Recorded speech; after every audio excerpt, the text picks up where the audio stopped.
საღამოშვიდობის ძვირფასო ტელემაყურებლებო და რადიომსმენელობო, დღეს ორშაბათია, 8:30-ია და ტრადიციულად, როგორც წინა წელს, ჩვენ ვართ პირდაპირ ეთერში გადაცემით კრიტიკული აზრი და ვართ სრული შემადგენლობით, მე და ბატონი გოჩა ჯოჯუა. სამწუხაროდ რამოდენიმე კვირა ვერ შედგა სრული შემადგენლობა, მაგრამ ნუ არაუშავს ახლა სრული შემადგენლობით ვართ და ძალიან გვაკლდით, მაგრამ ცდილობდით რომ არ ჩაგვეგდო გადაცემა და მე მგონი ღირსეულად გავატარეთ. ვუყურებდი ბატონი გოჩა და ნამდვილად ღირსეულად წაიყვანეთ გადაცემები. ჩვენ ვიწყებთ ჩვენს გადაცემას, თქვენ როგორც ყოველთვის შეგიძლიათ დარეკოთ პირდაპირ ეთერში, ჩაერთოთ ჩვენს მიერ შემოთავაზებულ თემაში, ან შემოგთავაზოთ თქვენთვის უფრო მეტად აქტუალური და თქვენთვის საჭიროებო თემებზე შეგვიძლია ვისაუბროთ. ანუ შემოგთავაზოთ ჩვენს აკვებით და ბუნებრივია შედგება დიალოგი. მე კი სანამ ძირითად თემებზე გადავალთ, მე მინდა გითხრათ, რომ აი ახლა ფაქტურად დავაგვიანეთ და დაახლოებით 1-2 წუთი გადაცდა, იმიტომ რომ საშინელი საცობია. ახლა ვისაც უწევს ახლა ჩვენი ასე ვთქვათ მოსმენა რადიოთი და დგას საცობში და მეთანხმება რომ ვერიდან აქამდე, ანუ დაახლოებით არის 2 კილომეტრი 700, 40 წუთზე მეტი დამჭირდა წარმოიდგინეთ, იმიტომ რომ ძველ ზოოპარკთან, სადაც იყო, ცირკთან უფრო, აი მწრეზე, მირთა მოედანზე დაახლოებით უბრალოდ გაჩერებული ვიდექი, დაახლოებით ალბათ 15 წუთი. უბრალოდ ვიდექი გაჩერებული. აი წარმოიდგინეთ, ზვრა არ იყო, არც ავარია იყო წინ, არაფერი უბრალოდ და ისმის კითხვა რანაირად აპირებენ ესენი გაუმკლავდნენ ამ საცობებს, იმით რომ მანქანები აღარ შემოვა, ვთქვათ 6 წელზე უფრო ძველები. თუმცა ის მანქანები რო შემოდიოდა საქართველოში ძირითადად საქართველოში არ იყიდებოდა ის რეექსპორტით გადიოდა ყაზახეთში. ანუ ხალხი ამით ფულს აკეთებდა. კი, რა თქმა უნდა, რაღაც მანქანები რჩებოდა საქართველოში, მაგრამ ძირითადად ფულს აკეთებდა ხალხი და ამ რეექსპორტით იყო დაკავებული. ეხლა ისმის კითხვა, აი ეხლა ყაზახს ხო, რაში ჭირდები შენ მაგალითად. თუ მას შეუძლიათ, მით უმეტეს რატო? იმიტომ რომ ამერიკიდან ძირითადად უკვე მანქანები აღარ შემოვა, წამოვა მანქანები, ელექტრომანქანები ძირითადად, ალბათ ჩინეთიდან, ხო? და ყაზახს, რუსს, ან სხვას რაში დაჭირდები? პირდაპირ აქვს საზღვარი. ხო, რაში დაჭირდები შენ, როცა პირიქით შენ უკვე ისინი გჭირდებიან, ვინაიდან მათ საზღვარი აქვს ჩინეთთან, პირდაპირ შემოდის ჩინეთიდან, ბაჟდება და მერე წამოვა შენ, ან რეექსპორტით წამოვა შენთან. და ამით, როდესაც ჩვენ გვეუბნებიან, რომ ცდილობთ რომ გაუმკლავდეთ საცობების პრობლემას, ეკოლოგიის პრობლემას, ეს ყველაფერი ხო უბრალოდ ტყუილია, თვითონაც ვერ გაიგეს რა გააკეთეს, დამიჯერეთ რომ ეხლა ნანობენ, ვინაიდან ძალიან უკვე ბევრი თანხა, რომელიც ადრე შედიოდა გამბაჟებით, აღარ შედის, ვინაიდან მანქანები აღარ ჩამოდის და რაც უფრო გაგრძელდება ეს ყველაფერი, მით უფრო დააწვევა ბიუჯეტს და დღეს ალბათ თვითონ ფიქრობენ რომ ეს არ უნდა გაგვიკეთებინა, მაგრამ ჩვენ ხომ საექსპერიმენტო ქვეყანა ვართ ფაქტიურად და მიდის ახლა ექსპერიმენტების ჩატარება ჩვენზე. სამწუხაროდ ანალიტიკური სამსახური, რომელიც სანამ რაღაც კანონს მიიღებ, უნდა გადასცე პროფესიონალების ხელში, უნდა მისცე ეს კანონი, დაამუშავონ, თეორიულად გითხრან რა შედეგი შეიძლება ელოდო და იქიდან გამომდინარე უკვე უნდა ან იღებდე კანონს, ან არ იღებდე, ხო ასე? კი, ჩვენთან სამწუხაროდ სხვანაირად ხდება. ვიღაცას უბრალოდ დაესიზმრა რაღაც ახალი კანონი, მან ეს კანონი მიიღო, მერე 1 წლის ან 2 წლის შემდეგ ხვდებიან, რომ ან შეიძლება უფრო მალეც, ხო? ხვდებიან, რომ ეს კანონი ვერ იმუშავებს და პირიქით უფრო ცუდია ქვეყნისთვის, მაშინ მოდით ისევ დავაბრუნოთ ყველაფერი ისე, როგორც იყო.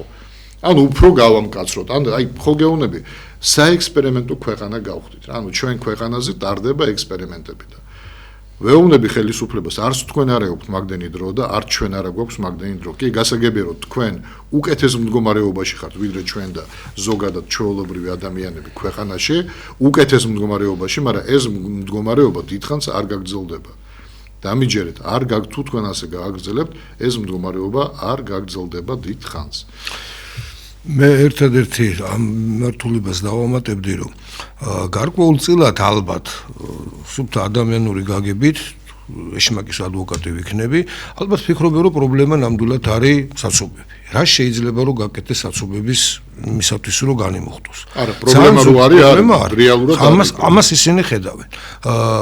იმისათვის რომ ეს პრობლემა დაიძლიოს, ძალიან დიდი ხარჯებია, იმიტომ რომ მაშინ ბიუჯეტიდან უნდა გამოიყოს ფული და უნდა გაკეთდეს გზები, დაემატოს გზები, ესტაკადები უნდა გაკეთდეს, დაჯვარედინები რო არ იყოს და ანუ განმუხტვა მოხდეს.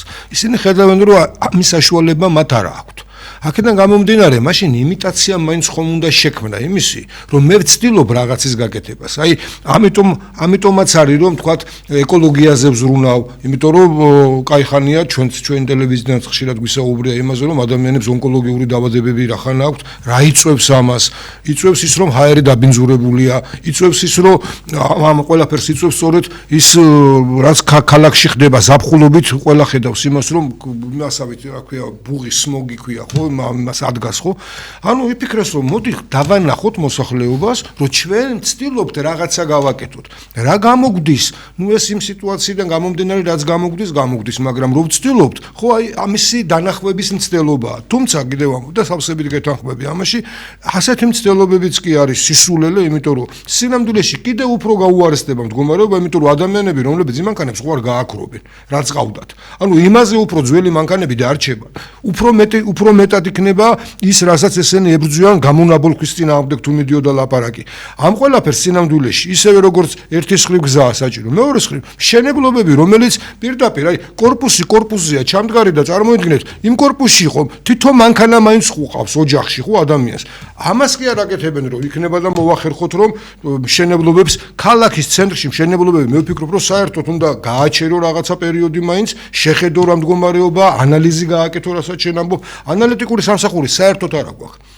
ჩვენთან ხშირ შემთხვევაში ხედავთ ხოლმე ექსპერტები გამოდიან რაღაცას აფასებენ.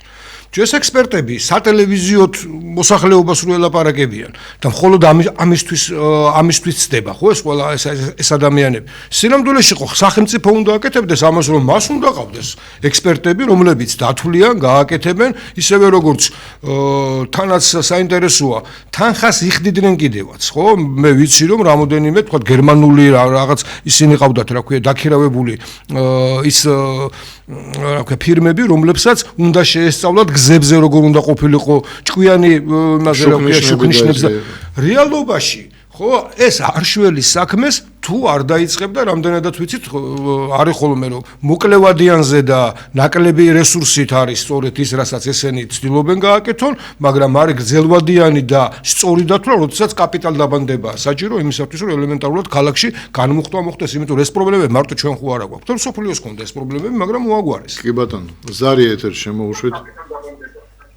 ბატონო გიორგი. დიახ, გისმენთ. ბატონო გიორგი, ისა ოპოზიციაში გამოჩნდა ბობუხიძე. ამაზე რეიტინგი მაგრა დავარდა რო იცოდეს. და ვინ? კაკო ბობუხიძე? გაბუსაჩენი, ვიცი. კაკო გამოჩნდა, кайხნის წინ. თუ კაკო, მაგრამ კაკოზე ალბათ არ არის. თუმცა ვიღაც სხვა ახალი, მაგრამ შეიძლება.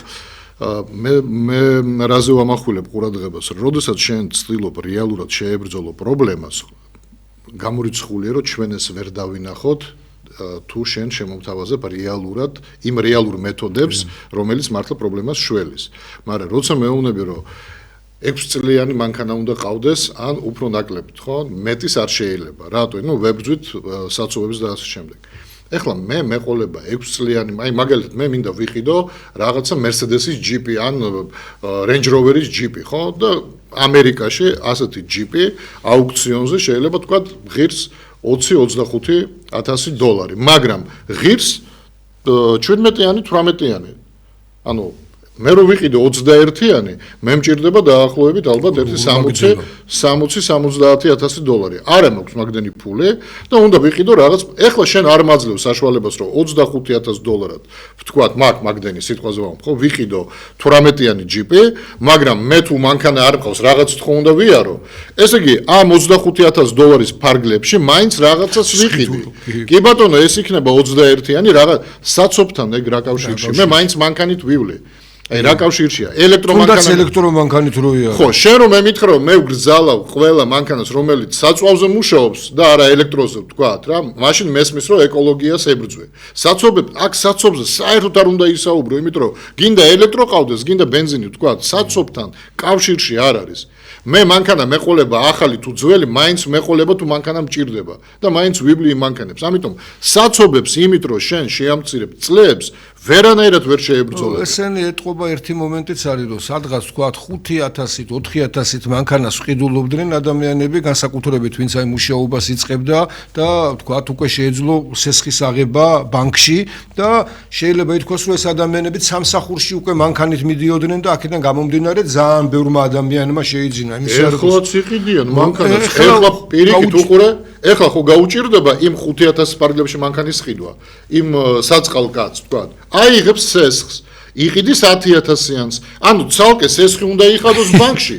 მანქანით მაინც ივლის, იმიტომ რომ ჭირდება ეს მანქანა, ფუფუნება ხო აღარ არის. ჭირდება ეს მანქანა და რა გამოვა? საცობად რჩება, პლუს ხალხს დააწვა კიდე ის ბანკის ვალი. ზარი ეთერ შემოუშვით. საღამოშენობისას ბატონო გიორგი, ბატონო გვაჭე. აი საწობებიდან გამოსავალ ხედავენ და ერთ ამბავში ხედავ რომ ახლა რაიონებში, მცხეთის რაიონი, დუშეთის რაიონი, თეთრიწყაროს რაიონი, ბოლნისის რაიონი, აი მთავრობა მეტი ყურადღება მიაქციოს. აქეთ გააკეთოს რაღაცა ინფრასტრუქტურა, რომ ხალხი გავიდეს დასა, იქ გააკეთოს კორპუსები, გააკეთოს საბავშვო ბაღები, გაიყვანოს ძები, დანიშნოს ავტობუსები, თორე შემოდგომილი ბუზები თბილისში ყველა შეკრებილი. იმაზე საწობი ვადო, აუტანელია ყველა ახლო რეგიონში. ყოველდღე ხორცში გააკეთე. ხო შეუძლია და ფინანსებიც აქვს, ყველაფერი სამუშაოები შექმნას აქვს.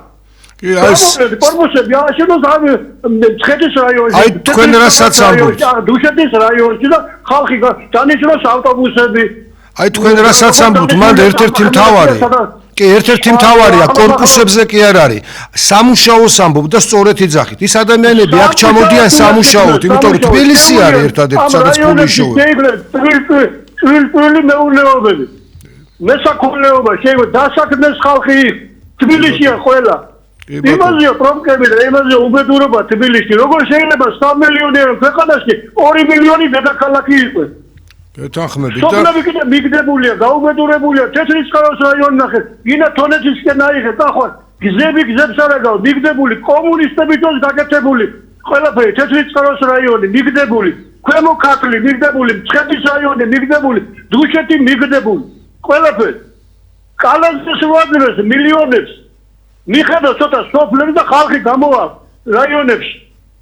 აქეთ იმუშავებენ, რაღაცა შექმნიან, ავტობუსი რო იმუშავებ, იქნება კორპუსი, იქნება თუ ბინას აუშენეს მთავრობა, მესაქონლეობა შეიქმნეს, ვირტუალური მეურნეობა და დასაქმდეს ხალხი აქეთ.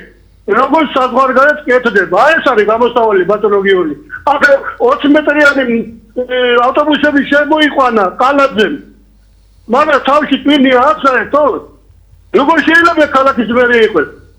მაგრამ მილიონები სოფლებს არაფერი, გაუბედურებულია ყველაფერი და ხალხის გამორბით მან თბილისში. აბა აქეთ იყოს რაღაცები, აფთიაქი, სავანტყაბო, რა ვიცი, 1000 მამაძაღლობა. ხალხი აღარ წამოვა თბილისში. და ნაკლები პრობლემები მექნება ბატონო გიორგი, ბატონო გოჩა. მადლობთ ყურადღებისას. აი ხარით. უპასუხებ გოჩთო? მართალს ამბობს, ხო, ავიც მეც ვეტყვი, სხვათა შორის საინტერესო მომენტია, რასაც ამბობს ბატონი. მე მაშინ მომიხდა მარნეულში ვიყავი და გულმა ცოტა რომ ოპერაცია იქ გავიკეთეთ, ან ისეთ წრეშიც ვიყავი, რომ უცბად წამიყვანეს და რა ვნახე ახლა, რატო ამბობ ამას? შენდება მარნეული სხვათა შორის და შენდება როგორ კორპუსები აქვს თითქმის ყველგან. რატომ? იმიტომ რომ ეკონომიკურად მარნეული ძლიერი იყო. და იქაური მოსახლეობა ფიქრობს იმას, რომ ბინის ყიდვაზე თქვა, სოფელში ცხოვრობს, მიწა აქვს, მაგრამ თბილისში, რა ქვია, ქალაქში სურს რომ ბინა იყიდოს. ჩვენთან არ არის ღონიერი, აი რაც რაიონები ჩამოვთვალეთ. რატო არ არის ღონიერი? იმიტომ რომ ჩვენ ამაზე ხშირად ვლაპარაკობთ, იმიტომ რომ ფაქტობრივად გავანადგურეთ. სოფლის მეურნეობა განადგურებულია. მარნეულში ღონივრად ადგას. მე დარწმუნებული ვარ, რომ კახეთშიც, ხო, სადაც შედარებით ღონიერია, ხო, მოსახლეობა იქ შეიძლება აშენდეს კიდევაც და მართლაც ავამტყოფო იქნება იქნება, საბავშვო ბაღი იქნება, თორე გეტყვით, რომ რაჭაში სკოლები იხურება. იხურება პირდაპირ, იმიტომ რომ ბავშვები აღარ არიან, ვინც სკოლაში უნდა მიდიოდეს. ეს იმას ნიშნავს, რომ მოსახლეობა ცარიელდება და აგერ ევროპაზე ასე არისო, თუმცა განვითარებული მართლაც ესეა. ქალაქებში თქვენ ხშირ შემთხვევაში მიდის ხოლმე ამაზე საუბარი, რომ ემიგრაცია მთლიანად, თქვათ, ევროპის დედაქალაქები, მსხვილი ქალაქები ფაქტობრივად გაიფსო და იქ ადგილობრივს შეიძლება ქუჩაში არ შეხვდეს კიდევაც, მაგრამ რაიონებში ცხოვრობს ის ხალხი და ცხოვრობს კარგად, ძლიერად ცხოვრობს. გინდა ნამდვილად რომ ნახოთ, თქვათ, როგორ ცხოვრობს, რა ვიცი, ფრანგი, ჩეხი, რა ვიცი, ავსტრიელი, ბელგიელი, სოფლებში ცხოვრობენ. ჩვენთან დაიქცა, კაცო, ეს ადამიანები აქ ჩამოდიან, იმიტომ რომ 2 კაპიკი ფული იშოვონ. დიდი ნაწილი მე აქედანაც თბილისში რაღაცა ფულს თუ იშოვის, ან სესხს იღებს და მე აქედან კიდე გარბის და საერთოდ აქცეულები ვართ. ამ ქვეყანაში ყველაზე დიდი პრობლემა ეს არის სინამდვილეში სოციალური პრობლემა, რომელიც არ ვიცი, ამ სოციალურ პრობლემას თუ არ უშველეთ და ოლიგარქია, ხო ამას ვერ უშველის. რაც არ უნდა წეროს, რა ქვია, შათერიშვილმა წერილები იმაზე, რომ სოფლიო ოლიგარქიას ვებრძვით. სოფლიო ოლიგარქიას ვებრძვით შიდა ოლიგარქიით და არ გამოვა ესე. ფეოდალური სახელმწიფო ჩამოყალიბდა ამას ფიგურალურად და იმათ კი მხატვრული მითქი არ ამბობს ხოლმე. დათო ხშირად იძახის ეს ტერმინი უკვე გახდა იმასა ფეოდალური საქართველო. მონათფლობელობის დონეზე ვართ. ადამიანებს უკვე წამლის ფულზეა ლაპარაკი, სიცოცხლეზეა ლაპარაკი, მონასაც არ ეკცევიან ესე კაცო. ფეოდალკე მონა ხო აჭამო მარტო, მონისის რა იყო, ხო ჭამა, მოვლა, თუ ძალიან ძვირი არ უჯდებოდა უვლიდა, თუ ძალიან ძვირი გააჩნია, ხო შეფარდებითი ფასი როგორი იყო, თქვა მისთვის უნდა ეწამლა თუ არა. ამ მდგომარეობაში ვართ მისული და ასეთი ტიპის ქვეყანაში გამოვიდეთ ეხლა ადამიანებმა და თქვათ ყველაფერი მოვითმინოთ. ოღონდ და ჩვენზე არ მოახდინოს გავლენა საზისღარმა იმან deep state-მა და საზისღარმა უცხოელებმა ჩვენზე გავლენა რო არ მოახდინონ, ამიტომ უნდა გავუძლოთ და ყველაფერზე სუპი გვექნება, სუპი ვჭამოთ, არ გვექნება საჭმელი, არ ვჭამოთ, ესე არ ხდება. როდესაც პირველი პირები იქცევიან ისე, როგორც ჩვეულებრივი მოსახლე და ხშირად გვიტყვი ეს მაგალითი, რომ ინგლისში ომის დროს, მეორე მსოფლიო ომის დროს ბუხარს არ ანთებდნენ, იმიტომ რომ ლონდონი არისო იბომბება და იმისი რა ქვია, გათბობის საშუალება არ აქვს. ამიტომ ჩვენ არისტოკრატია, ხო, არ უნდა დავანთოთ ისიც რა ქვია, ბუხარიც კი ბოლი არ უნდა ამოდიოდესო სამეფო სასახლიდან. ჩვენთან არის ესე, ერთნაირ დონეზეა მოსახლეობა და ის ადამიანები, რომლებიც მართავენ. იმ ადამიანებს სურთ რომ დავიცვათ მათი ინტერესი. იმ ადამიანებს სურთ რომ ჩვენ უნდა ვიყოთ თურმე რას ლაპარაკობ, პატრიოტები, ჩვენზე სუვერენიტეტი უნდა დავიცვათ, ორ ფეხზე მყარად უნდა ვიდგეთ, მაგრამ ვინ უნდა ვიდგეთ? ჩვენ წავიქეცით უკვე. მოსახლეობის 90%-ზე მეტი არის აქცეული. კი არ დგას, უკვე აქცეულია, გძირსგდია. და ისინი ვინც დგანან 5% გეუბნებათ რომ არა, ჩვენ უნდა ვიდგეთ და ეს არის რა ქვია ჩვენი სუვერენიტეტი და აი ეს პრობლემებია, რომელიც ახლა ჩვენ ვსაუბრობთ, დაწყებული. ის გეუბნება რომ ის კი არ არის მთავარი თქვენ რო წაიქეცით. მთავარი ის რომ ჩვენ ვდგავართ. ისინი დგანან, კი ბატონო, დგანან. ჩვენ ვდგავართ, ანუ არ შეგეშინდეთ. ხო მთავარია ჩვენ ვდგავართ, გასულ თქვენ წაქცეულები იყავით. ზარია ეთერში. დიახ, მოგესალმებით ბატონო, სამომშვიდობისა. მოგესალმებით. გავალავდგმოს დაესწა. თქვენც ასევე. ხარეთ. თქვენც ასევე. ისაუბრეთ, გააგრძელეთ. გაწყლა. გაითი შეეთყობა.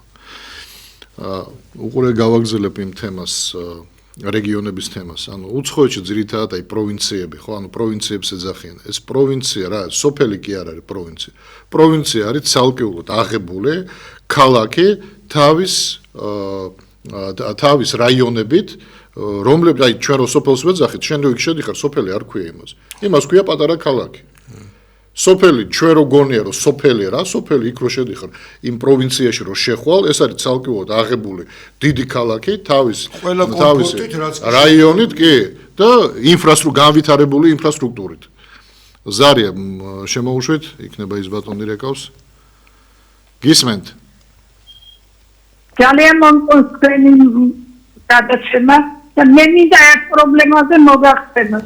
დიახ, ალბათ. სოფელში გვაქვს ბამბუკები. ჩვენ მშობლებმა ხალხი დაიხირავეს, რომ ბამბუკები გაეჩენებინათ. 10-15 წლის წინათ დიოდნენ, ჭრიდნენ, მიხონდა. ეხლა თოლი და ქმარი ვარ იმის მდგომარეობაში, რომ ეს ბამბუკი შეიძლება სახში შემოვიდეს. არავინ არ არის გამკითხავი, არავინ რომ ნუ თუ ჩვენს ქვეყანაში ადგილობრივი მრეწველობას არ უნდა მიეცეს ყურადღება, ნუ თუ ბამბუკის სკამერის გაკეთება არ შეგვიძლია, ნუ თუ ბამბუკის დამპარკეტის გაკეთება არ შეგვიძლია, ნუ თუ ასეთ უყურადღებობა მე არ ვიცი. არ ვიცი ესეთი. კარგად ბრძანდებოდეს, დიდი მადლობა ზარისთვის. არ და ძვირი ღირს ბამბუკის სკამემდე. მე ადრე მქონდა რაღაც ეკოლოგიური შეხება. ხო, შეხება მქონდა და სერიოზულად ძვირი ღირს და აღარ აკეთებენ. ეს საინტერესო რამე თქვა ქალბატონმა რა. ანუ არის სფერო, არსებობს მასალა, მაგრამ არავის არ აინტერესებს, ხო? რატო? იმიტომ რომ, არ ვიცი ახლა შეიძლება იმიტომ რომ ადამიანი ფიქრობს, კი ბატონო, შეიძლება დავამზადო ყველაფერი გავაკეთო, მე ისეთ სიტუაცია შემიქმნას, ხო, რომ რეალიზაცია ვერ მოახერხო და ისევ ჩავარდები ამ სკამებით და კიდე რაღაც ნაკეთობებით. ზარია ეთერში. თუ შეიძლება დაიცადეთ. ჩვენ ვერ დავიცდით თუ არ ჩაერთვება სამწუხაროდ. ხო და ამიტომ მართლა გასაკვირია და იმედი მაქვს, რომ ვიღაცამ ეხლა მოისმინა ბიზნესმენმა და ყურად იღო და რამენაირად დაუკავშირდებიან იმ რაიონს და იმ ადამიანებს. ზარია ეთერში შემოუშვით. ალო, გესმით? დიახ, გესმის.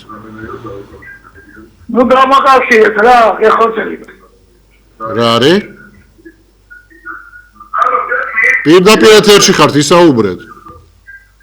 ნუ გამაკავშირეთ რა, ეხოცებით. ალო, პირდაპირ ეთერში ბრძანდებით. კახეთიდან. დიახ, გისმენთ. დაუწიეთ ტელევიზორს. ტელევიზორს დაუწიეთ. კახეთიდან ნატურხა. გავიგეთ, გააგრძელეთ.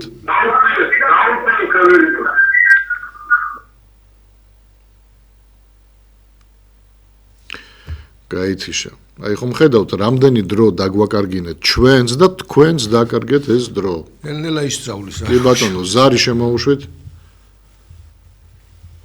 გისმენთ. ბატონო გიორგი. დიახ, გისმენთ.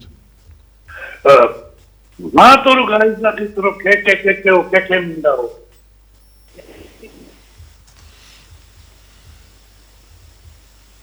გააგრძელეთ, რას ვიძახით, ვერ გავიგე რა თქვა? გააგრძელეთ, ისაუბრეთ. ალო. გისმენთ, ისაუბრეთ. ყურადღებით გისმენთ.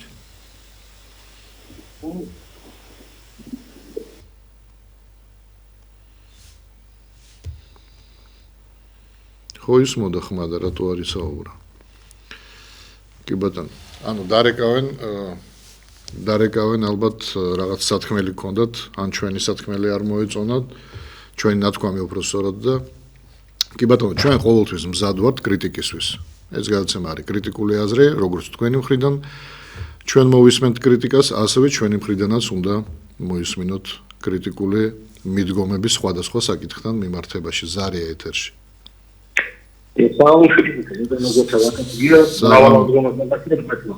თქვენც ასე. მადლობა, გაიხსნა. ეს პრავა ინტერესება. სამიოდე კვირის შაბათს ირანზე იყო საუბარი და თქვენ ბოლოს ახსენეთ თეირანი 43. სადაც ალინდელონთან საბჭოთავაშკოლები ახმედიგრაფანიანი და არქეოლოგიური დელაპონი ნატალი ბელაფოსკოვა სამეშოვდნენ. ეს გამახსენდა მე. ესმის? ეს ფილმი რო იყო, კასტალევსკი რო თამაშობს? კასტალევსკი, გიგარფანიანი, ალენდელონი. ალენდელონი, კი, ყველას გვაქვს ნანახი ეგ ფილმი, კი ბატონო. კი, თქვენ ახსენეთ, მახსოვდა ხო და მე ვახსენე? ზეგმოტის დიდი ბელადის ვლადიმერ ულიანოვის დაბადების დღეს, ხო, იუბილეი. ყველა თურქები რომ ნახონ მართლაც შედევრი ფილმი გენიოსის დიდავერტოვის გადაღებული სამი სიმღერა ლენინზე. ანუ ტრიტესნი პრალენინა, ნალახგება ეს არ მეტარება, ხო და რატო ვახსენე ახლა ეს?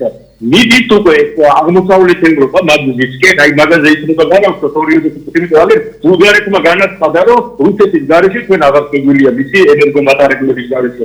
ეს არ მეპარება, რომ ორბანის შემდეგ ეს სტატიო რომ მოვიდა, მადი არის იგივე გზას გააგრძელებს და თავისთავად სერბეთი და სლოვაკეთი და მთელი რიგი ქვეყნები და არ აღდგება ისე აი ეს აღმოსავლეთ ქვეყნების კავშირი. ანუ ნატოს პატიმრამდე ეს ორგანიზაცია რო იყო. ნუ ერიკ ჰონიკერის დროს და ვიტკოვის დროს და ასე შემდეგ. ანუ თქვენ ვარშავის შეთანხმებით ვარშავის შეთანხმებით კი ბატონო აი ამაზე მე ეს ბოლოს რა ერთი წამით ბოლოს რაც საუბრეთ გავიგე ხო არ აღდგება და რაღაც მაგრამ ეს სამი სიმღერა ლენინზე და ეს თეირანი 43 აი ვერ გავიგე რა კავშირშია არა რა კი მაშინ იმას დაუკავშირე თეირანზე იყო საუბარი ეხლა მაგასთან მეტი ხო მაგრამ ვინ ისაუბრა თეირან 43-ზე მაშინ თქვენგან ერთ-ერთმა ერთ-ერთ ახსენე ტექსტი ამ სამი პირით მოკლა. ხო მე ნამდვილად არა. თუ გოჩა ვისაუბრა, მაშინ გოჩა. აი ეგეთ შეიძლება იმიტომ რომ მე თეირან 43-ში სულ სხვანაირი ვითარებაა და სულ სხვანაირი რაღაცეები ხდება. და ის რომ ვარშავის შეთანხმება იყო თავის დროზე და ამ შეთანხმების გარშემო რომ ვისაუბროთ და თეირანი მაგალითად მოვიყვანოთ, ნუ არა, მეგოთან დაკავშირებით არა, უბრალოდ ლენინის გადაწყვეტის დროს დაუკავშირეთ. 22-ს დაუკავშირეთ. ჩვენ არა აღნიშნავთ. ყოველ შემთხვევაში. რა, ზოგიერთები აღნიშნავენ, ვიცი ეგეთი კაცი. ჩვენ არა აღნიშნავთ. ნამდვილად და არ ვთვლით რომ ასაღნიშნია. იბატონო, ჩვენ შეგვიძლია აღნიშნოთ ავგა არანაკლები გენიოსები რა ქვია, მიხეილ კალატოზოვი, რომლის ჯიმ კონტი არის სოფლიო საუკეთესო ფილმში შესული. ყველა დროისა და ხალხის. სხვათა შორის, რადგან ლენინი ახსენეთ, მინდა გითხრათ, რომ ინტერნეტში დევს, მაგალითად ჟირინოვსკის გამოსვლა რუსეთის დუმაში, ჟირინოვსკის გამოსვლა, სადაც ის ლენინზე საუბრობს. და მას მიუწვდებოდა ხელი არქივზე ჩვენ სამწუხაროდ არა და ჟირინოვსკის ჰქონდა წვდომა არქივებზე და მან ძალიან ბევრი რამ ისაუბრა ისეთი რამე ისაუბრა ლენინზე ნუ ეხლა უარყოფითი ბევრი რამ ისაუბრა რომ ჯობია ნახოთ მოისმინოთ რა გამონათქვამები აქვს ქონდა ლენინს შიდა წრეებში რომელიც ფიქსირდებოდა პროტოკოლით მაგრამ არ ქვეყნდებოდა და მას ქონდა ეს წვდომა და ამაზე ღიად ისაუბრა რომ მე ვფიქრობ ადამიანები რომლებიც დღეს ფიქრობენ რომ ასაღნიშნია ლენინის დაბადების დღე ამას რომ თუ მოისმენენ და დაიჯერებენ და ეს დასაჯერებელია ის დუმაში ტყუილს ხო არ იტყოდა არქივებიდან ამოწურულ მასალას ახმოვანებდა შეეცვლებათ კი შეეცვლებათ ისტორიული ამ შემთხვევაში მე მგონი ჩვენი ტელევაყურებელი ალბათ ამბობს რომ ისტორიული ფიგურა იყო და აქედან გამომდინარე ხა უარყოფითი დადებითი ფიგურა არის ანუ არა ჩვენც მასზე რა თქმა უნდა თავისი ადგილი ყველას უკავია და ვერი ბატონო კენჭო ეს ფილმი მართლა შეძენრია არანაკლები ვიდრე ეიზენშტეინის ჯავშნოსანი პოტიომკინი საკვეთლოს მოგიძინე კი ბატონო კი მადლობა კი ბატონო რაც შეეხება კითხვას ნუ შეიძლება რომ აღდგეს ეს ვარშავის კოალიცია ნუ ძველი ვარშავის შეთანხმებით შემდგარი კოალიცია მე ვფიქრობ რომ დღეს ნამდვილად სოციალისტური ბანაკი ძველი სოციალისტური ბანაკი აღარ არის უკვე მაშინ სულ სხვა мотиваცია აღარ არის სოციალისტური ბანაკი და ის ზეწოლა რომელიც მათზე ხორციელდებოდა გინდა უნგრეთზე გინდა ჩეხოსლოვაკიაზე მაშინ ჩეხოსლოვაკია იყო გინდა პოლონეთზე იმ საბჭოთა კავშირის მხრიდან ბუნებრივია რომ ეს ზეწოლა დღეს არ არის აქედან გამომდინარე ბევრი ფაქტორია რის გამოც პრინციპში ამ გზით ევროპის ნაწილი არ განვითარდება ეს ჩემი სუბიექტური ხო ერთსაც ვიტყვი და მე შემოუშვა ძალი ის სიტუაცია რაც მეორე მსოფლიო ომის მერე დადგა ხო სრულიად განსხვავებული სიტუაცია იყო და თქვენ ახლა რასაც ამბობთ ენერგომატარებლებიდან გამომდინარე რამდენად მოახდენს გავლენას და თქვათ უნგრეთი იქნება ეს ჩეხეთი იქნება ან ის ქვეყნები რომლებიც უფრო ახლო აღმოსავლეთ ევროპაზეა საუბარი მე ვფიქრობ რომ აქაც სიტუაცია სრულიად შეცვლილი უნდა იყოს და ყოველ შემთხვევაში მოსალოდნელი რა არის ძნელი დასათვლელია დღევანდელ გარემოში, მაგრამ ერთი რომ ამერიკის შეერთებული შტატები თუ კი პირველი მსოფლიო ომის დროს და მეორე მსოფლიო ომის დროს ცდილობდა იმას, რომ რუსეთი, შემდგომში უკვე საბჭოთა კავშირი და ევროპა ერთმანეთთან დაეპირისპირებინა და ამით იმას სარგებელი ენახა როგორც პოლიტიკური, ისე ეკონომიკური და ფაქტობრივად მოახერხა ის, რომ მეორე მსოფლიო ომის მერე შეიძლება ითქვას, რომ ის ყველაზე ძლიერი ეკონომიკით დადგა მერე მსოფლიოში, აქედან გამომდინარე ყველაზე ძლიერი ჯარით და ფაქტურად წამყვანი იყო. დღეს ამერიკის შეერთებულ შტატებს სრულიად სხვა ამოცანები აქვს, იმიტომ რომ სრულიად სხვა მსოფლიოა, ხო? იმიტომ რომ გამოჩნდნენ ისეთი მსხვილი და სრულიად განსხვავებული ცივილიზაცია, ამ შემთხვევაში ჩინური ცივილიზაცია და მე არ ვფიქრობ, რომ ამერიკის შეერთებული შტატები ამ შემთხვევაში არ ხედავს იმას, რომ რუსეთთან მისი ურთიერთობა არც ერთ შემთხვევაში დაპირისპირებული არ უნდა იყოს. შეიძლება მეგობრული არ იყოს, მაგრამ მას სურს, რომ გარკვეულწილად პარტნიორული ურთიერთობა კონდეს რუსეთთან და ამიტომაც ცდილობს, რომ ევროპასა და რუსეთს შორისაც ურთიერთობა მაქსიმალურად იყოს პარტნიორული და არა დაპირისპირებული და აქედან გამომდინარეა სწორედ, რომ ის ამბობს, რომ მე მეგონა ომს უცბად დავამთავრებდი უკრაინაში. აღმოჩნდა, რომ მისი პარტნიორები ნატოდან სწორედ ამისი წინააღმდეგი არიან და აქედან გამომდინარეა, რომ უკრაინაში ეს ომი, ასე ვთქვათ, გაიწელა. თორე ის ფიქრობდა, რომ ამ ომს დაამთავრებდა მალე და შეძლებდა იმას, რომ რუსეთსა და ევროპას შორის ნორმალური ურთიერთობები აღდგებოდა, ოღონდ მას რასაკვირველია, უფრო მეტად სურს, რომ მისი გაზი, ვთქვათ, აი ეს შეკუმშული გაზი იქნება, ხო, აი ეს ყველაფერი, ასე ვთქვათ, აი ეს მომენტებია ალბათ მთავარი, იმიტომ რომ დღეს დაპირისპირება მსოფლიოში იქნება ალბათ და ჩანს, რომ არის უკვე შესულია თავის უმაღლეს ფაზაში, ეს არის ენერგომატარებლებზე, ენერგორესურსებზე, აი მის განაწილებაზე. ეს არის მსოფლიო მესამე. სხვათა შორის პეტერ მადიარმა თქვა, რომ ჩვენ ბუნებრივი ავიღებთ სწორებას ისევ ევროპისკენ,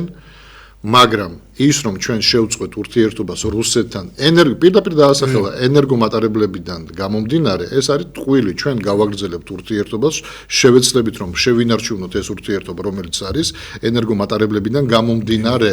ყოველ შემთხვევისთვის ამ ეტაპზე ასე იქნება. ანუ ადამიანი, რომელიც თავის ქვეყანაზე ზრუნავს და გეუბნება, კი, ევროპასთან ვიქნებით, ანუ არ გავემიჯნებით, როგორც ამას ცდილობდა ვითომ ორბანი, ესე ამბობს, მაგრამ რაც ჩემ ქვეყანას ჭირდება ენერგომატარებელი, ამას ბუნებრივია რუსეთისგან მივიღებ, რადგან ეს ჭირდება ხალხს და არა ვიღაცას. და სხვათა შორის რითაც მოიგო, ხო, დღეს მქონდა სხვათა შორის აქ სანამ შემოვიდოდი, საუბრობდით და ეს მომენტია ალბათ და სავსებით ვეთანხმები ამ აზრს და მე შენი აზრიც მაინტერესებს, რატომ წააგო, ხო, ვთქვათ ამ შემთხვევაში ორბანმა და რატომ მოიგო მადიარმა. მადიარი, რომელიც ასევე კონსერვატორია, ასევე ბევრ რაღაცას ამბობს, რომ ის კურსი, რომელიც ჰქონდა უნგრეთს, ფაქტობრივად ორბანმა უღალატა იმ პროგრამას, რომელიც მას ჰქონდა.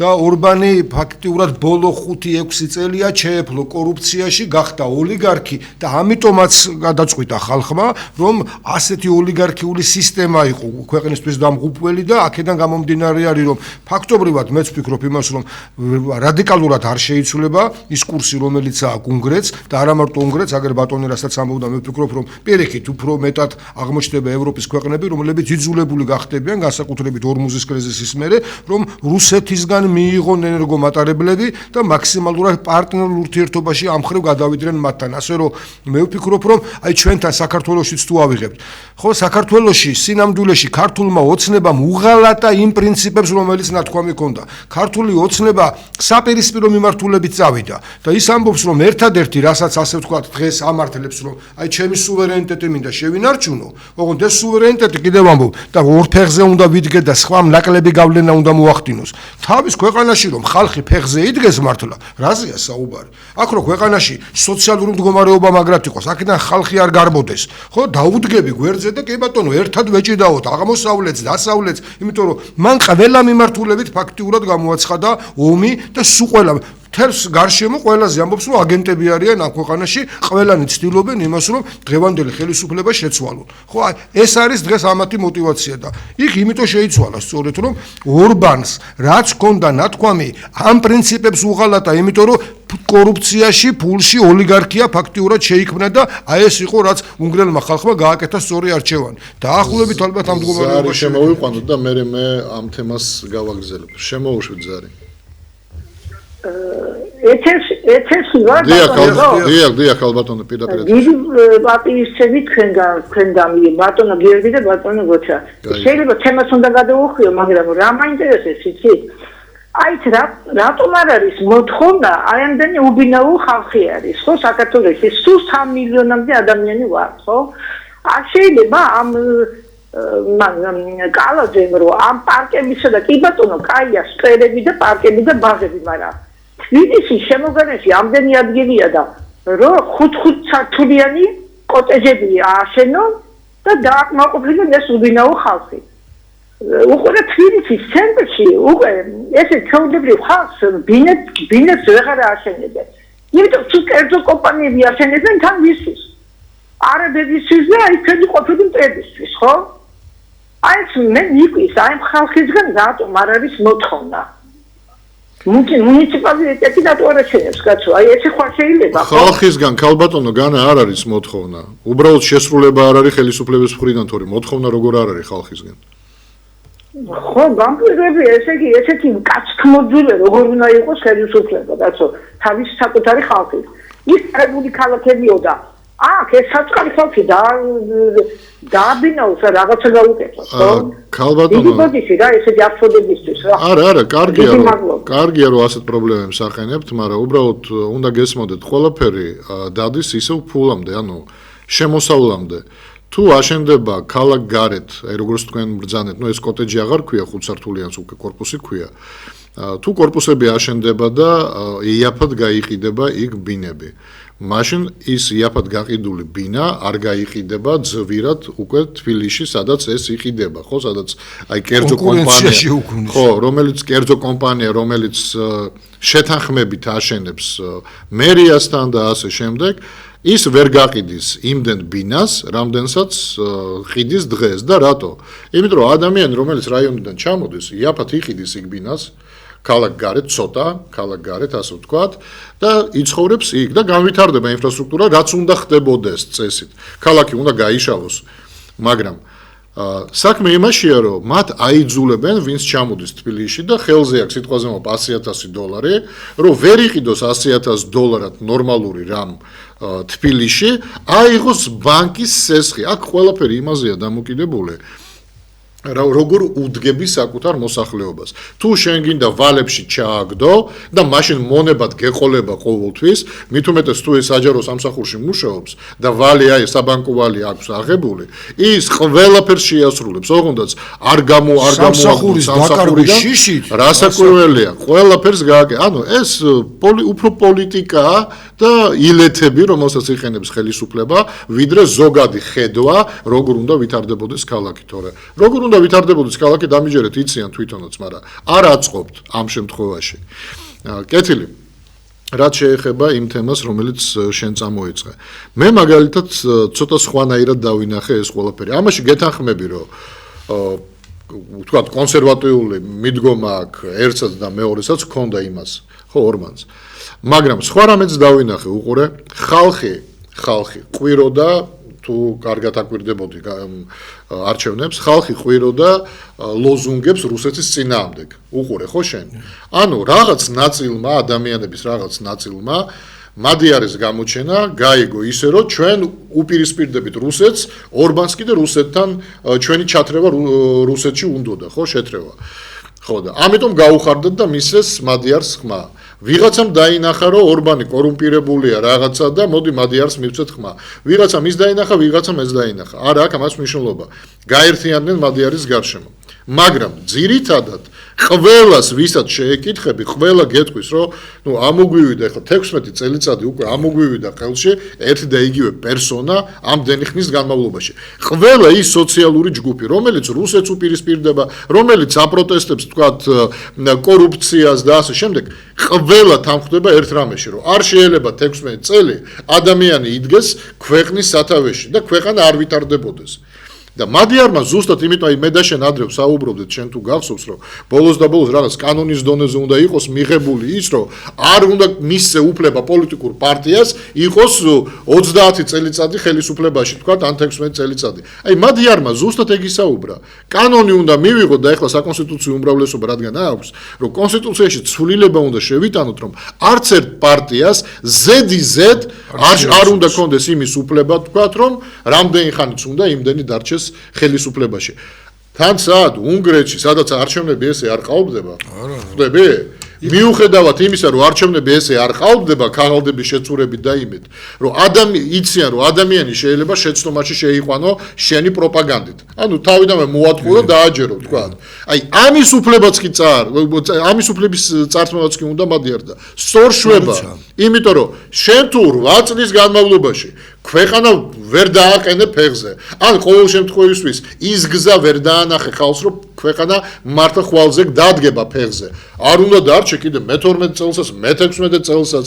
იქ უკვე ყველა გვასწავლის, ხო, ფსიქოლოგიაც, ისტორიას, ყველა გვეუბნება ერთ და იგივეს, რომ ადამიანი, როდესაც ხელისუფლებაში რჩება 8, 10, თქვა 12, 16 წელი თავის თავში უკვე ხედავს რაღაც მისი, ანუ თვითკოს რაღაცა მისი აკისრია ამ ქვეყანაზე, მარტო მას აკისრია და რადგან ეს მას დღეს შეუძლია, ის არის განსაკუთრებული და ამიტომ მას ახლა შეუძლია კორუფციის სათავეშიც ჩადგეს, ოღონდ ისე ჩადგეს, რომ ფული აკეთოს და სხვებს ეწერებოდეს, იმიტომ რომ თვითონ არაფერს არც ერთ საბუძე ხელს არ აწერს და ასე შემდეგ. ქვეყანა იღუპება, არ აქვს მნიშვნელობა მთავარია რომ ჩვენ ვარ ძლიერად და ასე შემდეგ და ასე შემდეგ. ხალხს იქ ამოუვიდა ხელში რომ იქ ხალხი უფრო მეტად ხვდება რომ რაც არ უნდა იყოს, აი სულ რომ კარგი იყოს, ხო, ცვლილება მაინც საჭიროა. აი ჩვენთან ჯერ არ არის მზად ამისთვის სამწუხაროდ ჩვენი მოსახლეობა რომ მიხვდეს რომ როგორი კარგიც არ უნდა მოგწონდეთ. სხვათა შორის ორბანი ამბობდა იქ რომ მე აგერ რამდენი ხანი შევინარჩუნე სიმშვიდე. ორბანის სიტყვებია. მე შევინარჩუნე სიმშვიდე. სანქციებს არ შეუერთი რუსეთის წინააღმდეგ სიმშვიდე შევინარჩუნე. აგერ არის მადიარი, რომელმაც თქვა რომ ბუნებრივია ეს ყველაფერი ტყუილია, არანაირ ომს არც ეხლა ვაპირებ ჩვენ და არც ურთიერთობის დაძაბვას და ასე შემდეგ. ანუ ყველაფერი გაკეთდება ქვეყნის ინტერესებიდან გამომდინარე. ანუ თურმე არსებობენ სხვა ადამიანებიც, რომლებიც არ აპირებენ ომს. ამას უნდა მიხვდეს ეს ხალხი, რომ სულ რომ მართლა დააპირო ვერ შეძლებ. შენ რაც არ შეგიძლია, ნუ ამას შირმად ნუ იყენებ, რომ მე იმიტომ არ ვაკეთებ, გაიგო, რომ ეს არ მოხდეს. შენ ეს არ შეგიძლია, ამიტომ არ აკეთებ. თორე ეს რო შეგეძლოს, ან ვიღაცამ რო სერიოზული ფული 1-10 მილიარდი რო ვიღაცამ აჩუქოს ამ ხელისუფლებას, დამიჯერე აქ ომიც დაიწყება, ესენიც გაფრინდებიან და კარგად იქნებიან იქ სადაც იქნებიან. ამიტომ ეს ყველაფერი არის ტყუილი. ისიც რომ ამ დებატებში რასაც უსმენ ახლა მე ვერ გავიგე მართლა ისეთი ხალხი შეარჩიეს რომ ერთმანეთს რა ქვია კოჩს უგორებენ ვერ გავიგე ანუ არ მესმის ხალხი ხო უნდა ხვდებოდეს რომ ეს გამოდის ოცნების წარმომადგენელი და ამბობს რომ ჩვენს გვინდა რომ აქ ნაკლები შემოვიდეს უცხოელი რომ ჩვენი მოქალაქე არ მიდიოდეს უცხოეთში იმიტომ რომ კარგავთ ხო მოსახლეობა ბიჭო, შენ რომ მე ამას მეუბნები, შენ რას აკეთებ იმისათვის რომ ეს ყველაფერი მოხდეს. ჩვენ არ შეგვიძლია ამის გაკეთება. არანაირი რესურსი და ბერკეტი არ გაგვაჩნია. შენ ხელისუფლებაში ხარ და ამას მეუბნები. ვინ უნდა აკეთებდეს ამას? სურვილების დონეზე ამბობს. ხო, ანუ მანდ გაცნო და ესენიც ზიან, ვითომ და ოპოზიციაში მყოფები, ესენიც წყნარად ზიან და არავინ არ ეკითხება, შენ რომ ამას მეუბნები, რა გაკეთებული? 16 წელიწადია თითქმის ხარ ხელისუფლებაში. რამე გააკეთე რომ შენი მოსახლეობის ნაწილი არ გარბოდეს ქვეყნიდან. აი ამ კითხვა-პასუხის რეჟიმში კი არ არიან. ამათმა მოისმინეს, ხო, მაგრამ ნუ აი ეს არ კეთდება და აი ეს ერთმანეთს ესროლს პინგ-პონგი, კარგად ითამაშეს, მერე გავიდნენ და დაიშალნენ. და დებატებს უწოდებენ, რა დებატებია მან? ისეთი მწვავე საკითხები უნდა დააყენო, თანაც უნდა დააყენო იმის შემდეგ კი არა, მე ვნახე დავით გარეჯის თემა. პირველ დებატებში ხო საერთოდ არავის არ ახსოვდა. ხალხმა რო შეუტია რომ ეს თემა მეორე დებატებში ეს თემა შემოიღოს რომ ვითომ ეს თემა რა ანუ თემები თქვენ უკვე უნდა მიდიოდეთ იქ ყველა მწვავე თემა უნდა გქონდეთ ჩამოწერილი აი ერთ დებატებში მთლიანად როგორც რა ქვია იარაღიდან რო ისვრი იმას რა ქვია ჯერს რო გაისვრი აი ეს უნდა ესროლო ეს ყველა პრობლემები და უნდა დაჯდე მე წყნარად და დაელოდო როგორ გაგცემს პასუხს და ვერ გაგცემს იმ რომ დავით გარეჯის გაყიდვის თემა მათთვის მტკივნეული, იმიტომ კი არა რომ დავკარგეთ ტერიტორია. იმიტომ რომ პასუხი არ აქვს ამ თემაზე. ელემენტარულად პასუხი არ აქვს. არა და ამ თემის ისე წაყვანა შეიძლებოდა, რომ ჩვენ არ დაგვეკარგა ის ნაწილი და დღეს აზერბაიჯანის მხარე არ იდგებოდა საზღვარზე და არ გააკონტროლებდა ვინ შევა, ვინ გამოვა და ზოგიერთ შემთხვევაში საერთოდ არავის არ უშვებს. ამიტომ მეგობრებო, არჩევნებით ხდება ყველაფერი, კი ბატონო, ცივილიზებულ ქვეყნებში, მაგრამ ზოგიერთ ქვეყანაში ხალხს ესმის, რომ ცვლილება ეს აუცილებელი პირობა, რომ ქვეყანა ვითარდებოდეს, მაგრამ ზოგიერთ ქვეყანაში ხალხს არ ესმის, რომ ეს ცვლილება არის საჭირო და ცხოვრობს უბედურად.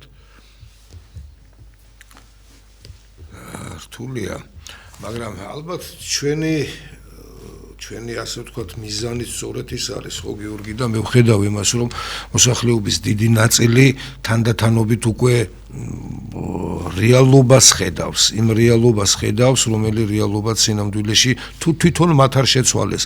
მე ახლა ჩვენი კოლეგები, რომლებიც ჩვენზე ადრე გამოდიოდნენ, საუბრობდით და თქვა, რომ დარეკავ ერთ-ერთმა ადამიანმა უდემ წამლებთან დაკავშირებით ბავშვების თემაზე იყო ლაპარაკი და ოპოზიციაო რას აკეთებთო და ოპოზიცია უთხარიო მეო და მართლაც ამაზე ოპოზიცია კი არა, ჩვენ ერთად ავართ. ჩვენ ამ შემთხვევაში უბრალოდ ტელევიზიის საშუალება გვაქვს, ჯერ კიდევ გვაქვს, ამასაც ძლევს ვინ არჩუნებთ, რომ იცოდეთ, ხო აი მაქსიმალურად ვცდილობთ იმას, რომ არ დაიკარგოს ის საშუალება, რომლითაც ასე ვთქვათ ეთერში გამოვდივართ და გელაპარაკებით, იმიტომ რომ მართლაც მწვავე ფინანსური პრობლემები აქვს, იმიტომ რომ ფული ვისაც აქვს, იმათ ტელევიზიებიც და ყველაფერიც კარგად აქვს მოწყობილი, მაგრამ ის ვინც თავის დროზეც და მუდმივად ხელისუფლებაში ყოფნის დროს იქნებოდა ეს საშუალება როცა ქონდა თქვათ იმისი რომ მაქსიმუმი გაეკეთებინა რომ შეექმნა თუნდაც ის საშუალება რომელიც დღეს გვაქვს ეს რაც შევქმენით ამას ძლივს ვინ არჩუნებთ და ვცდილობთ რომ აი მაქსიმალურად გამოვიყენოთ ერთი რამისთვის ერთნი ვართ ჩვენ ოპოზიცია გიორგის და გოჩას საქმე კი არა ჩვენი ყველას ერთად გასაკეთებელი გვაქვს აი ოპოზიცია რას აკეთებს თქვენ რა შვებით თქვენ რო ამას ამბობთ აი ვიღაც ბატონო ჩვენ ერთად ავართ ეს პრობლემები რომელიც თქვენ გაქვთ ჩვენს გვაქვს ჩვენ ხო ერთ და იგივე პრობლემაზე ვსაუბრობთ